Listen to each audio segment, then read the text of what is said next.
بسم اللہ الرحمن الرحیم۔ سامعین کرام، آپ سن رہے ہیں عمران سیریز کے سلسلے کا ایک اردو ناول ون مین شو، جس کے مصنف ہیں مظہر کلیم ایم اے، اور یہ اس سلسلے کی قسط نمبر 5 ہے۔ مجھے امید ہے آپ کو میری یہ کاوش پسند آ رہی ہوگی۔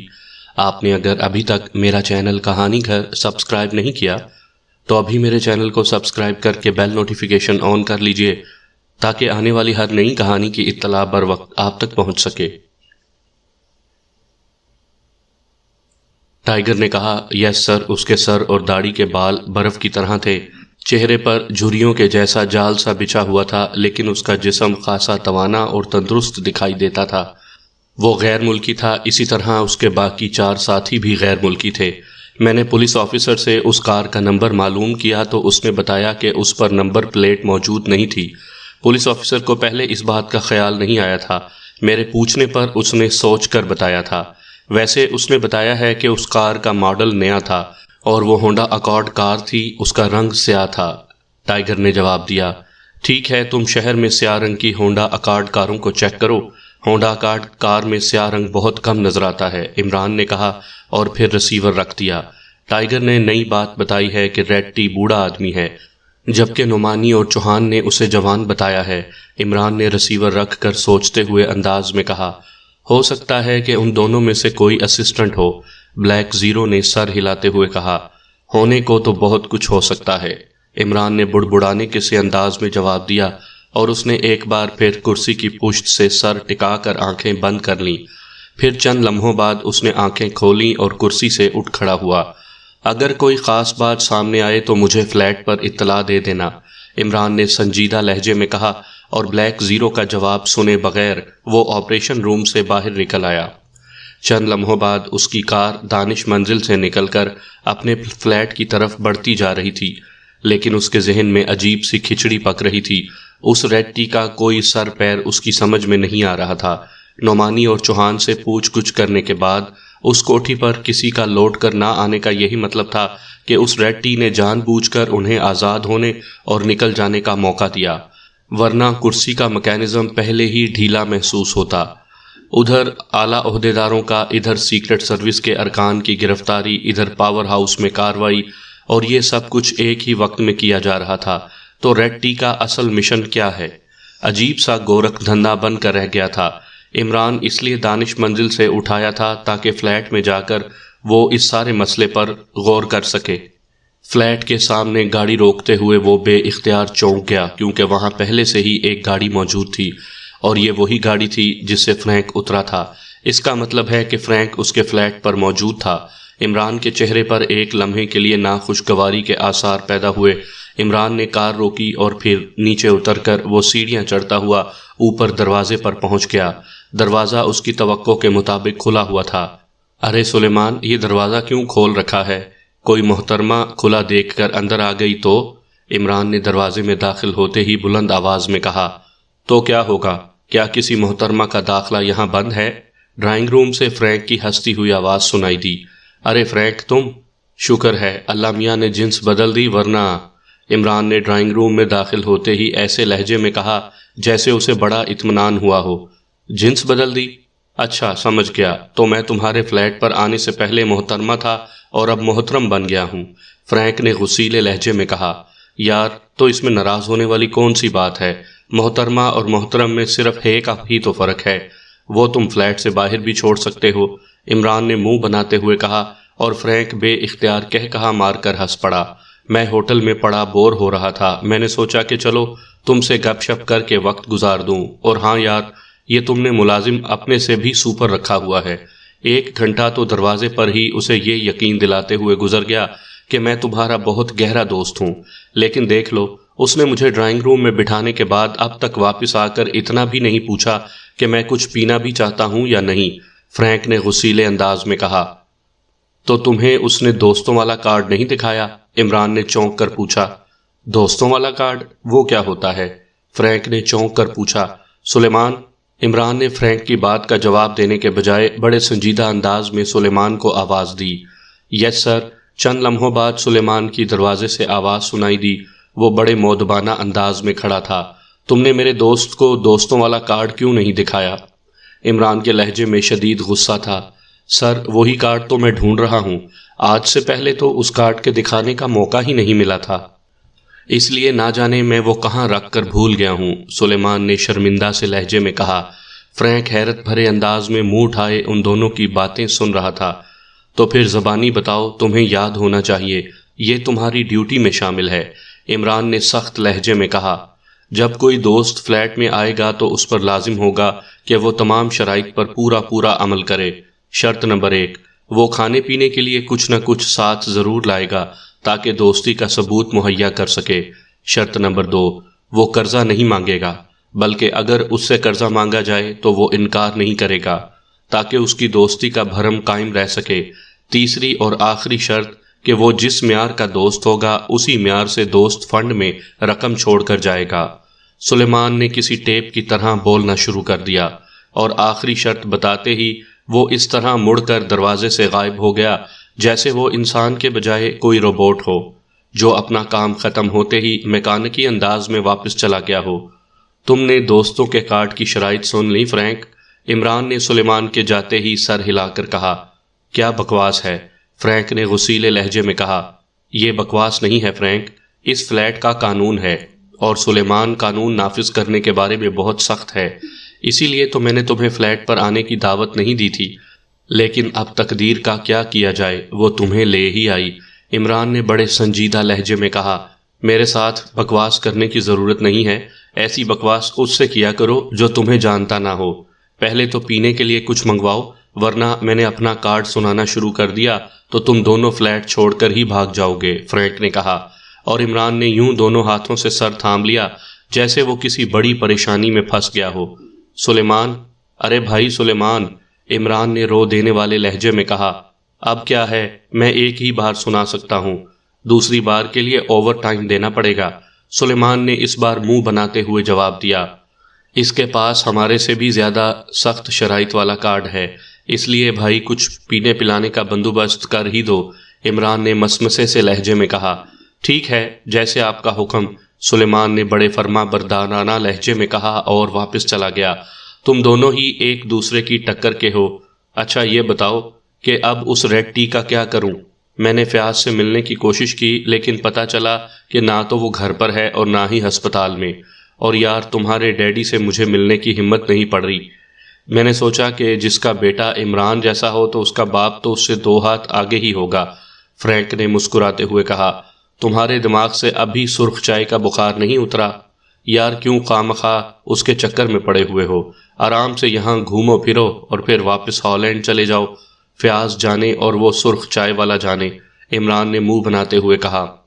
اس کا مطلب ہے تم لوگوں نے اسے سنجیدگی سے نہیں لیا، حالانکہ آج صبح اخبار دیکھ کر میں سمجھ گیا تھا کہ اس نے یہاں تباہی کا آغاز کر دیا ہے۔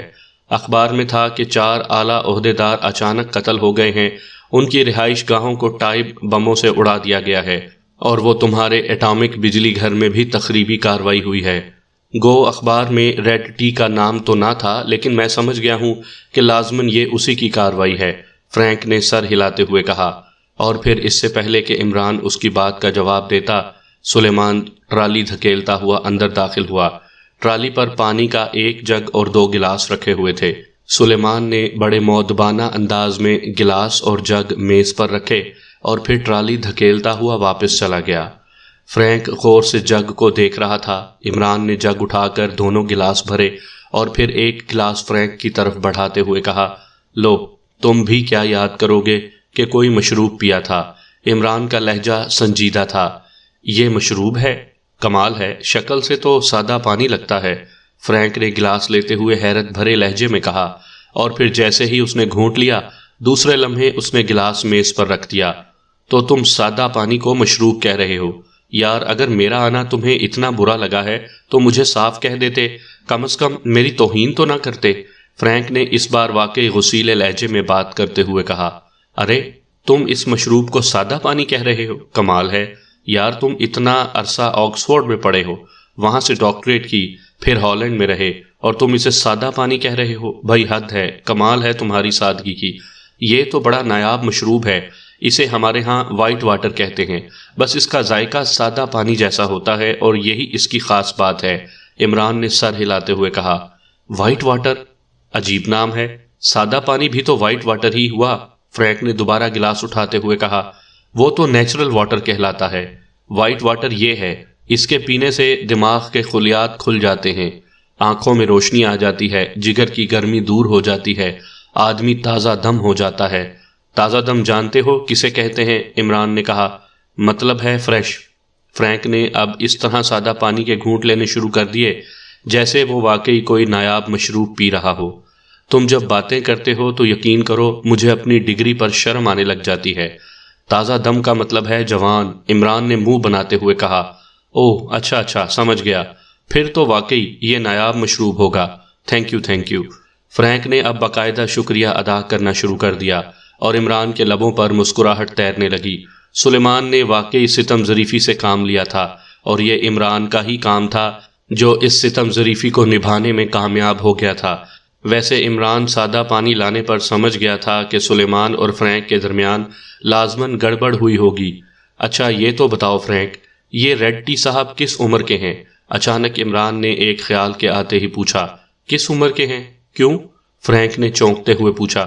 پہلے تم بتاؤ، پھر تمہاری بات کا جواب بھی دے دوں گا، عمران نے سر ہلاتے ہوئے کہا۔ میں نے اسے دیکھا تو نہیں لیکن سنا ہے کہ جوان آدمی ہے، فرینک نے جواب دیا۔ ارے پھر تو مارے گئے یار، یہ مجرم صرف جوانی میں ہی ادھر کا رخ کیوں کرتے ہیں اور بوڑھے ہو کر آیا کریں؟ عمران نے برا سا منہ بنا کر کہا۔ کیوں بوڑھے ہو کر کیوں آیا کریں؟ مقصد کیا ہے تمہارا؟ فرینک نے حیران ہو کر پوچھا۔ یار سارا مسئلہ معاشی ہے، تمہارے یورپ میں تو عورتیں امیر بوڑھوں کو پسند کرتی ہیں مگر ہمارے ہاں الٹ حساب ہے، یہاں اسے پسند کیا جاتا ہے جو جوان بھی ہو اور امیر بھی۔ عمران نے سر ہلاتے ہوئے جواب دیا۔ تو پھر کیا ہوا، کرتی رہیں پسند، اس سے تمہاری صحت پر کیا اثر پڑتا ہے؟ فرینک نے حیرت بھرے لہجے میں کہا۔ بڑا فرق پڑتا ہے، میرے لیے تو بوڑھی عورتیں ہی رہ جائیں گی، عمران نے منہ بناتے ہوئے کہا۔ او اچھا تو یہ بات ہے، لیکن تمہیں فکر مند ہونے کی ضرورت نہیں ہے، ریڈ ٹی کو عورتوں سے کوئی دلچسپی نہیں، فرینک نے ہنستے ہوئے کہا۔ اچھا تمہیں کیسے معلوم ہوا؟ بڑی حتمی بات کر رہے ہو، عمران نے کہا۔ اس کے متعلق آج تک ایسی کوئی رپورٹ نہیں ملی، اس لیے کہہ رہا ہوں، فرینک نے جواب دیا۔ ویسے ایک بات میری سمجھ میں نہیں آئی کہ آخر اس ریڈ ٹی کا یہاں آنے کا مقصد کیا ہے؟ عہدیداروں کو ختم کر دینا، پاور ہاؤس کے ایک حصے کو تباہ کر دینا اور بس؟ بات کچھ جچتی نہیں، عمران نے یکلخت سنجیدہ ہوتے ہوئے کہا۔ بس اس کا طریقہ کار ہے، پہلے وہ تباہی مچاتا ہے، خوب قتل و غارت کرتا ہے، جب حکومت بوکھلا جاتی ہے تو پھر وہ انتہائی بھاری رقم آسانی سے حاصل کر لیتا ہے، فرینک نے جواب دیا۔ یار ایک کام کرو، اس ریڈ ٹی سے اتنا ہی پوچھ دو کہ اس کی ڈیمانڈ کیا ہے، میں سپرینٹینڈنٹ فیاض سے کہہ کر اس کا بندوبست کروا دوں گا، خواہ مخواہ کی درد سری سے تو جان چھوٹ جائے گی، عمران نے کہا۔ میں پوچھ دوں؟ جیسے وہ میرے ساتھ اٹھتا بیٹھتا ہے، میں تو خود اسی کے چکر میں یہاں آیا ہوں کہ اس کے حلق سے اپنے ملک کی رقم اگلواؤں، اور تم مجھے کہہ رہے ہو؟ فرینک نے آنکھیں نکالتے ہوئے کہا۔ تو پھر اب تک تم نے کیا کیا ہے؟ کچھ مجھے بھی تو پتا چلے، عمران نے طنزیہ لہجے میں کہا۔ میں نے؟ یار سچ پوچھو تو یہاں آ کر مجھے کچھ سمجھ نہیں آ رہی کہ کیا کروں۔ میں نے تو سوچا تھا کہ یہاں کی انٹیلیجنس کی مدد سے اس کے گرد گھیرا ڈالوں گا، لیکن یہاں آ کر میں نے تو یہی محسوس کیا ہے کہ انٹیلیجنس وغیرہ سرے سے کام ہی نہیں کر رہی، کوئی کارروائی نہیں ہو رہی، ہر طرف خاموشی ہی خاموشی ہے۔ میں اس لیے تم سے ملنے آیا تھا کہ کم از کم پتہ تو چلے کہ کیا سیکرٹ سروس کام کر رہی ہے یا نہیں، فرینک نے کہا۔ سیکرٹ سروس کو کیا ضرورت پڑی ہے ایسے گھٹیا قسم کے مجرموں کے خلاف کارروائی کرتی پھرے، عمران نے کہا۔ گھٹیا؟ تم اسے گھٹیا کہہ رہے ہو؟ حیرت ہے، تمہارے اتنے آدمی مارے گئے، پاور ہاؤس تباہ ہو گیا اور تم اسے گھٹیا کہہ رہے ہو؟ اس بھول میں نہ رہنا، مجھے تو یقین ہے کہ اگر تمہاری سیکرٹ سروس حرکت میں آئی تو وہ اس کا بھی خاتمہ کر دے گا، وہ بے حد تیز ترار مجرم ہے، فرینک نے کہا۔ اچھا ہے خاتمہ کر دے، چلو اپنی بے روزگاری تو دور ہوگی، اب بات کرو تو نو ویکینسی کے الفاظ ہی سننے میں ملتے ہیں، عمران نے جواب دیا اور فرینک سر ہلاتا رہ گیا۔ تو پھر میرا خیال ہے مجھے واقعی واپس چلے جانا چاہیے، ریڈ ٹی کو پکڑنا یہاں کے لوگوں کے بس کی بات نہیں، وہ کسی اور ملک میں جائے گا تو پھر دیکھا جائے گا، فرینک نے یکلخت سنجیدہ ہوتے ہوئے کہا۔ یہ بھی ٹھیک ہے، ویسے تم اپنا پتہ دیتے جاؤ، جیسے ہی وہ کسی اور ملک میں پہنچا میں تمہیں اطلاع کر دوں گا، لیکن اگر وہ اور دنیا میں چلا گیا تو پھر تم وہاں کیسے جاؤ گے؟ عمران نے کہا اور فرینک چونک کر عمران کو دیکھنے لگا۔ او، اس کا مطلب ہے کہ تم اس پر کام کر رہے ہو؟ فرینک نے چونکتے ہوئے کہا۔ مجھے بھلا کیا ضرورت ہے اس پر کام کرنے کی؟ ویسے مجھے تو اس بات پر حیرت ہے کہ تم آخر اس گھٹیا ٹائپ کے مجرم کو اتنی اہمیت کیوں دے رہے ہو؟ ایسے تو 36 مجرم روز یہاں آتے ہیں اور عالم بالا میں شفٹ ہو جاتے ہیں، عمران نے کہا۔ یہ تمہاری غلط فہمی ہے عمران، اور میرا مشورہ ہے کہ اس غلط فہمی کو دل سے نکال دو۔ تم اسے نہیں جانتے، میں جانتا ہوں کہ وہ کیا چیز ہے۔ وہ اگر چاہے تو تمہارے ملک کو مکمل طور پر تباہ کر کے رکھ دے۔ فرینک کا لہجہ غصیلا ہو گیا۔ بس وہ تم جیسوں کو ہی مروب کر سکتا ہے، یہی اس کی کامیابی ہے، عمران نے منہ بناتے ہوئے کہا۔ اچھا، دیکھ لینا، ایک دن تمہیں خود ہی احساس ہو جائے گا۔ اب میں چلتا ہوں، فرینک نے غصیلے لہجے میں کہا اور اٹھ کر کھڑا ہو گیا۔ ایک گلاس اور وائٹ واٹر پی لو تاکہ تمہیں شکایت نہ ہو کہ دوستوں کی خاطر تواضع نہیں ہوئی، عمران نے بڑے مخلصانہ لہجے میں کہا۔ نہیں تھینک یو، فرینک نے اسپاٹ لہجے میں کہا اور تیزی سے مڑ کر ڈرائنگ روم سے باہر نکلا، اور چند لمحوں تک اس کے قدموں کی آوازیں راہداری میں سنائی دیتی رہیں۔ پھر بیرونی دروازہ ایک دھماکے سے بند ہونے کی آواز سنائی دی اور عمران کے لبوں پر مسکراہٹ پھیل گئی۔ وہ جلدی سے اٹھا اور اس نے ایک الماری کے خفیہ خانے سے جدید ترین گائیکر نکالا اور اس کی مدد سے اس نے ڈرائنگ روم میں موجود ہر چیز کو چیک کرنا شروع کر دیا۔ خاص طور پر ٹیلی فون کی اس نے بڑی باریک بینی سے چیکنگ کی، لیکن گائیکر خاموش ہی رہا۔ میرا بھی واقعی دماغ خراب ہو گیا ہے، جو کہ ایک دوست پر شک کرنے لگا ہوں، عمران نے بڑبڑاتے ہوئے کہا اور گائیکر کو دوبارہ الماری میں رکھ کر وہ دھم سے صوفے پر بیٹھ گیا۔ چلا گیا وہ آپ کا دوست؟ مجھے کہہ رہا تھا کہ میں عمران کا دوست ہوں، اس لیے تم میرے بھی ملازم ہو۔ اسی لمحے سلیمان نے دروازے میں آ کر بگڑے ہوئے لہجے میں کہا۔ ابھی تمہارا غصہ باقی ہے؟ غریب کو وائٹ واٹر پر ٹرخا دیا، عمران نے مسکراتے ہوئے کہا۔ میں تو اسے یہ بھی نہیں پلاتا، نہ جانے مجھے کیوں اس پر رحم آ گیا، سلیمان نے مسکراتے ہوئے کہا۔ کسی دن مجھ پر تمہیں رحم نہیں آ سکتا؟ مونگ کی دال کھا کھا کر میں اب واقعی قابل رحم ہو گیا ہوں، عمران نے بڑی بے بسی سے کہا۔ اس تنخواہ میں مونگ کی دال بھی پکی پکائی مل جاتی ہے، اسے غنیمت سمجھیں، سلیمان نے کہا اور گلاس اور جگ اٹھا کر واپس مڑ گیا۔ سلیمان کے جانے کے بعد عمران اٹھ کر بیڈ روم کی طرف بڑھ گیا۔ وہ اب بیڈ پر لیٹ کر اس ریڈ ٹی کے معاملے پر یکسوئی سے غور کرنا چاہتا تھا، کیونکہ اس کیس میں اسے اب تک کوئی لائن آف ایکشن بھی نظر نہیں آ رہی تھی، اور شاید یہ پہلا کیس تھا جس میں اب تک مجرم نے تو خاصی کارروائی کر ڈالی تھی، لیکن عمران اور سیکرٹ سروس کی طرف سے ایک بھی جوابی اقدام نہیں ہو سکا تھا، اور اب وہ باقاعدہ طور پر ریڈ ٹی کے خلاف کام کرنا چاہتا تھا۔ لیکن ابھی اس نے بیڈ پر لیٹ کر آنکھیں بند ہی کی تھی کہ ساتھ پڑے ہوئے ٹیلی فون کی گھنٹی بج اٹھی اور عمران نے ہاتھ بڑھا کر ریسیور اٹھا لیا۔ مکھن بھائی، دہی بہن، فیلڈ ملک کمپنی، عمران نے منہ بناتے ہوئے کہا، لیکن لہجہ اصل ہی تھا۔ عمران صاحب، میں ٹائیگر بول رہا ہوں، میں نے وہ سیاہ ہونڈا اکارڈ کار ڈھونڈ لی ہے، دوسری طرف سے ٹائیگر کی آواز سنائی دی۔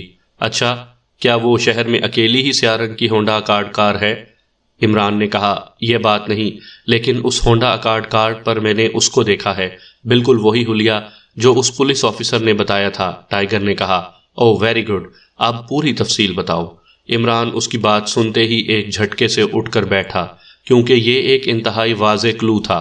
میں اس ہونڈا کارڈ کی تلاش میں گھومتا ہوا مالابار کالونی میں پہنچا تو میں نے ایک کوٹھی سے اس کار کو نکلتے ہوئے دیکھا۔ اسے دیکھ کر میں چونک پڑا، ٹائیگر نے کہا، اور چونکنے کے بعد میں نے ناک کھجائی، سر کے بالوں کو سیٹ کیا، ٹائی کی ڈھیلی ناٹ کو درست کیا، اپنے جوتوں کی پالش پر نظریں دوڑائیں۔ کیوں؟ عمران نے انتہائی طنزیہ لہجے میں اس کی بات کاٹتے ہوئے کہا۔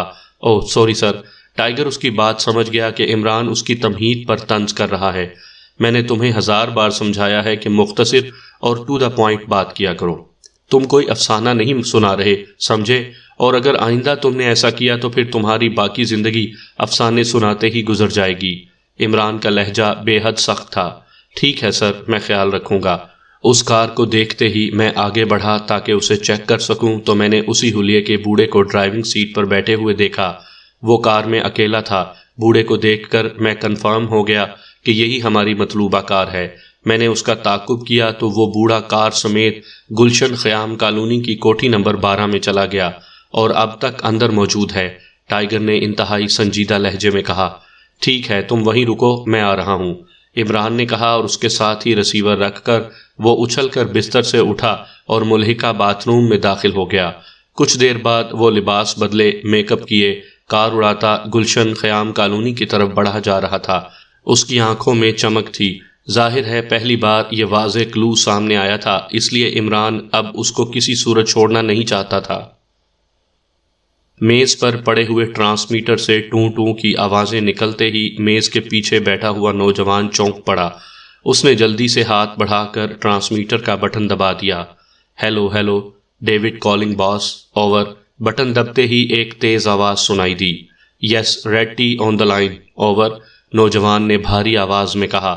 باس، عمران کے فلیٹ سے ابھی ابھی ایک نوجوان نیچے اترا ہے۔ اس کا قد و قامت تو بالکل عمران جیسا ہے، لیکن چہرہ قطعاً مختلف ہے، اور وہ اسی کار کو چلا رہا ہے جس پر عمران آ کر فلیٹ میں داخل ہوا تھا، اوور، ڈیوڈ نے کہا۔ اوہ، وہ کہاں جا رہا ہے؟ وہ یقیناً عمران ہی ہوگا۔ کیا کوئی فون کال آئی تھی، اوور، ریڈ ٹی نے تیز لہجے میں کہا۔ یس باس، عمران کے نمبر پر ایک کال آئی ہے جسے ہم نے ٹیپ کیا ہے، کوئی ٹائیگر بول رہا تھا۔ اس نے بتایا ہے کہ اس نے سیاہ رنگ کی ہونڈا اکارڈ کار تلاش کر لی ہے جسے ایک بوڑھا چلا رہا تھا، اور وہ کار مالابار کی کالونی کی کوٹھی سے نکل کر گلشن خیام کی کوٹھی نمبر 12 میں داخل ہوئی ہے۔ اس پر عمران نے اسے کہا کہ وہ وہیں رکے، وہ خود آ رہا ہے۔ اس کال سے کچھ دیر بعد وہ آدمی فلیٹ سے اترا ہے اور اب اس کا رخ گلشن خیام کالونی کی طرف ہی ہے، اوور، ڈیوڈ نے جواب دیا۔ ٹھیک ہے، سنو، تم اس کی نگرانی بند کرو، وہ انتہائی عیار آدمی ہے، اگر اسے ذرا سا بھی شک ہو گیا تو سارا معاملہ خراب ہو جائے گا، میں اسے خود سنبھال لوں گا۔ ویسے تم بدستور اس کے فلیٹ کی نگرانی جاری رکھو، اور ہاں، اس آدمی کا حلیہ تفصیل سے بتاؤ، اس ریڈ ٹی نے تیز لہجے میں کہا۔ یس باس، جیسے آپ کا حکم، ڈیوڈ نے جواب دیا۔ ساتھ ہی اس نے پوری تفصیل سے حلیہ بتا دیا۔ تم نے خاص طور پر اس کی وہ کال چیک کرنی ہے جو کسی X2 کی طرف سے آئے۔ اس کال کی اطلاع مجھے فوراً دینی ہے، اس لیے تمہاری ہر وقت موجودگی ضروری ہے۔ ایسا نہ ہو کہ تمہاری کار وہاں سے ہٹ جائے اور اس دوران ایسی کال آ جائے، سمجھ گئے، اوور، ریڈ ٹی نے کہا۔ یس باس، میں سمجھ گیا، اوور، دوسری طرف سے ڈیوڈ نے مودبانہ لہجے میں جواب دیتے ہوئے کہا۔ اوور اینڈ آل، ریڈ ٹی نے کہا، اور ٹرانسمیٹر کا بٹن آف کر کے اس نے جلدی سے ٹرانسمیٹر کے ساتھ ہی پڑے ہوئے ٹیلی فون کا ریسیور اٹھایا اور تیزی سے نمبر ڈائل کرنے شروع کر دیے۔ یس، مارٹن اسپیکنگ۔ چند لمحوں بعد ہی ایک آواز سنائی دی۔ ریڈ ٹی بول رہا ہوں، نوجوان ریڈ ٹی نے اسی طرح بھاری آواز میں جواب دیتے ہوئے کہا۔ یس باس، مارٹن نے تیز لہجے میں کہا۔ سنو، فوری طور پر مالابار کالونی والا سینٹر خالی کر کے پوائنٹ 3 پر شفٹ ہو جاؤ، یہ سینٹر یہاں کی انٹیلیجنس کی نظروں میں آ گیا ہے، ریڈ ٹی نے تیز لہجے میں کہا۔ سینٹر نظروں میں آ گیا ہے؟ وہ کیسے باس؟ ہماری سکرین پر تو کوئی مشکوک آدمی نظر نہیں آیا، ہم تو باقاعدہ چیک کر رہے ہیں، مارٹن کی حیرت بھری آواز سنائی دی۔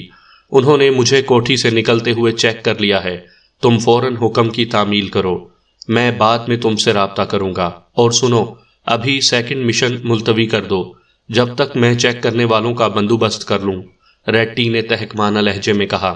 یس سر، مارٹن نے جواب دیا، اور ریڈ ٹی نے جلدی سے کریڈل دبا کر رابطہ ختم کیا اور پھر تیزی سے ایک اور نمبر گھمانے لگا۔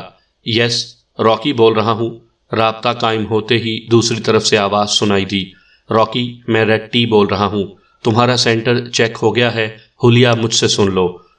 اس حلیے کا آدمی ابھی تمہارے سینٹر میں شاید داخل ہونے کی کوشش کرے گا، یہ بہت خطرناک آدمی ہے، تم نے اسے ہر صورت میں زندہ گرفتار کرنا ہے۔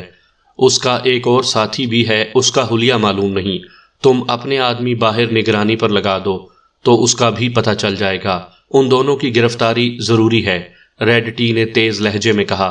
یس باس، راکی نے جواب دیا، جیسے ہی یہ گرفتار ہوں مجھے اطلاع کرنا اور ان کی کڑی نگرانی کرنا، میں خود آ کر ان سے بات چیت کروں گا، ریڈ ٹی نے کہا اور ریسیور رکھ دیا۔ اب اس کے چہرے پر اطمینان کے آثار تھے۔ اس نے سامنے پڑی ہوئی ایک فائل کھولی اور اس کے مطالعے میں مصروف ہو گیا۔ پھر نہ جانے کتنا وقت گزرا تھا کہ ٹیلی فون کی گھنٹی یک لخت بج اٹھی۔ ریڈ ٹی نے چونک کر سر اٹھایا اور فائل بند کر کے اس نے ریسیور اٹھا لیا۔ Yes, Red T speaking, Red T نے مخصوص لہجے میں کہا۔ راکی بول رہا ہوں باس، دونوں آدمی پکڑ لیے گئے ہیں، وہ اس وقت تہہ خانے میں بند ہیں۔ راکی نے کہا۔ کیسے ٹریپ کیا انہیں؟ تفصیل بتاؤ، ریڈ ٹی نے چونک کر پوچھا۔ آپ کی کال ملتے ہی میں نے 4 آدمی باہر نگرانی پر لگا دیے اور خود بھی ہم سب چوکنا ہو گئے۔ آپ کے بتائے ہوئے حلیے کا ایک آدمی ایک کار میں وہاں آیا۔ سامنے کیفے کی سائڈ پر ایک اور کار موجود تھی۔ اس میں سے ایک نوجوان نکل کر آنے والی کار والے کے پاس آیا اور اس نے اشارے سے ہماری کوٹھی اسے دکھائی۔ اس سے ہم سمجھ گئے کہ یہ اسی کا ساتھی ہے۔ کار میں آنے والا آدمی کار روک کر نیچے اترا اور پھر وہ عقبی طرف سے کوٹھی میں داخل ہوا۔ ہم چونکہ پہلے سے ہی تیار تھے، اس لیے وہ عقبی طرف سے جیسے ہی ایک کمرے میں پہنچا، ہم نے اس پر اچانک گیس فائر کیا اور اسے بے ہوش کر کے تہہ خانے میں پہنچا دیا۔ اس کے بعد باہر موجود اس کے ساتھی کو اغوا کر لیا اور اسے بھی بے ہوش کر کے تہہ خانے میں پہنچا دیا گیا۔ ویسے اب بھی ہمارے آدمی باہر نگرانی کر رہے ہیں، راکی نے تفصیل بتاتے ہوئے کہا۔ گڈ، ان دونوں کی کڑی نگرانی کرو اور سنو، نعمانی اور چوہان کی رہائی کے بعد سیکرٹ سروس کے باقی کتنے آدمی ان سے رابطے کے دوران تمہاری نظروں میں آئے ہیں؟ ریڈ ٹی نے پوچھا۔ 1 غیر ملکی عورت اور 5 مقامی مرد جناب، ان سب کے فلیٹوں کی نگرانی جاری ہے، راکی نے جواب دیا۔ اوکے، اپنے آدمیوں کو احکامات جاری کر دو کہ وہ ان سب کو اغوا کر کے فوری طور پر تمہارے سینٹر میں پہنچا دے، اور تم نے انہیں اس تہہ خانے میں رکھنا ہے جہاں یہ دونوں موجود ہیں۔ سارا کام انتہائی احتیاط سے ہونا چاہیے، کیونکہ یہ سب سیکرٹ سروس کے ممبر ہیں، اس لیے یہ لوگ انتہائی تیز ترار ثابت ہو سکتے ہیں، ریڈ ٹی نے جواب دیا۔ آپ بے فکر رہیں باس، وہ ہم سے زیادہ تیز نہیں ہو سکتے، ہماری تو تمام عمر یہی کھیل کھیلتے گزر گئی ہے، راکی نے بڑے با اعتماد لہجے میں کہا۔ گڈ، تمہارا یہ اعتماد بتا رہا ہے کہ تم تنظیم میں اور اونچے جاؤ گے۔ اوکے، جب یہ سب لوگ تہہ خانے میں پہنچ جائیں تو مجھے کال کرنا، اس کے بعد میں خود وہاں آؤں گا، ریڈ ٹی نے سر ہلاتے ہوئے کہا اور ریسیور رکھ دیا، اور ایک بار اس نے پھر سامنے رکھی ہوئی فائل کھول دی۔ پھر تقریباً 1 گھنٹے بعد ٹیلی فون کی گھنٹی دوبارہ بجی تو ریڈ ٹی نے ریسیور اٹھا لیا۔ یس، ریڈ ٹی نے مخصوص لہجے میں کہا۔ راکی بول رہا ہوں باس، دوسری طرف سے راکی کی آواز سنائی دی۔ یس، کیا رپورٹ ہے؟ ریڈ ٹی نے اشتیاق آمیز لہجے میں کہا۔ وکٹری باس، یہ سب لوگ تہہ خانے میں پہنچ چکے ہیں، میرے آدمیوں نے انہیں بڑی آسانی سے ٹریپ کر لیا ہے، راکی نے فاتحانہ انداز میں جواب دیتے ہوئے کہا۔ او ویری گڈ راکی، تم نے تنظیم کے لیے ایک بہت بڑا کارنامہ سر انجام دیا ہے، اس کا تمہیں خصوصی طور پر انعام بھی ملے گا۔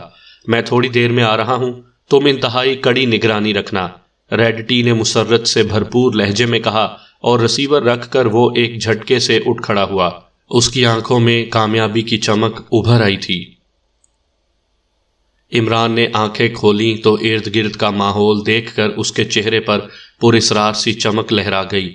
اسے واقعی انتہائی چابک دستی سے ٹریپ کیا گیا تھا۔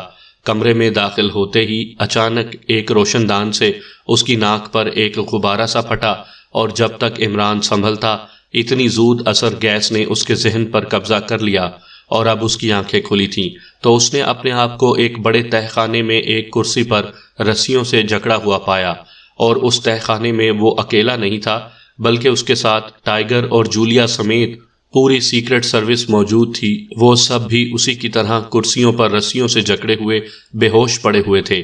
خوب، اس کا مطلب ہے ریڈ ٹی خاصا کامیاب رہا ہے، عمران نے بڑبڑاتے ہوئے کہا، اور اس کے ساتھ ہی اس نے اپنے ناخنوں میں لگے ہوئے بلیڈوں کا استعمال شروع کر دیا، اور چند لمحوں بعد اس کے جسم پر موجود رسیاں اس پوزیشن میں آ گئی کہ وہ جب بھی چاہے ایک جھٹکے سے ان رسیوں کی گرفت سے آزاد ہو سکتا تھا۔ اور ویسے بھی رسیاں بڑے معمولی سے انداز میں باندھی گئی تھیں، شاید باندھنے والوں نے انہیں کچھ زیادہ اہمیت نہیں دی تھی۔ رسیاں ایڈجسٹ کرنے کے بعد عمران سوچنے لگا کہ اب واقعی اسے لائن آف ایکشن ملی ہے، لیکن الجھن جو اس کے ذہن میں تھی وہ صرف اتنی تھی کہ نعمانی اور چوہان نے اسے ریڈ ٹی کا جو حلیہ بتایا تھا وہ نوجوان آدمی کا تھا، جبکہ پاور ہاؤس میں تخریبی کارروائی کرنے والے افراد میں سے ایک بوڑھے نے اپنے آپ کو ریڈ ٹی بتایا تھا، اور اب وہ بوڑھے کا تعاقب کرتے ہوئے یہاں پہنچا تھا، اور سیکرٹ سروس کی یہاں موجودگی کا مطلب تھا کہ اس کا یہ آئیڈیا درست تھا کہ نعمانی اور چوہان کو جان بوجھ کر رہا کیا گیا تھا، اور اب ان کی رہائی کا مقصد بھی سامنے آ چکا تھا۔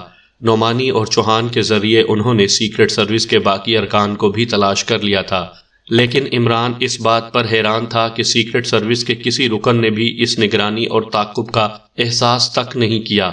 ابھی وہ بیٹھا یہی باتیں سوچ رہا تھا کہ تہ خانے کا دروازہ کھلتا ہوا محسوس ہوا۔ چند لمحوں بعد دروازہ کھلا اور 2 آدمی اندر داخل ہوئے۔ ان میں سے ایک نے ہاتھ میں بیگ اٹھایا ہوا تھا، جبکہ دوسرے کے ہاتھ میں مشین گن تھی۔ وہ دونوں ہی غیر ملکی تھے۔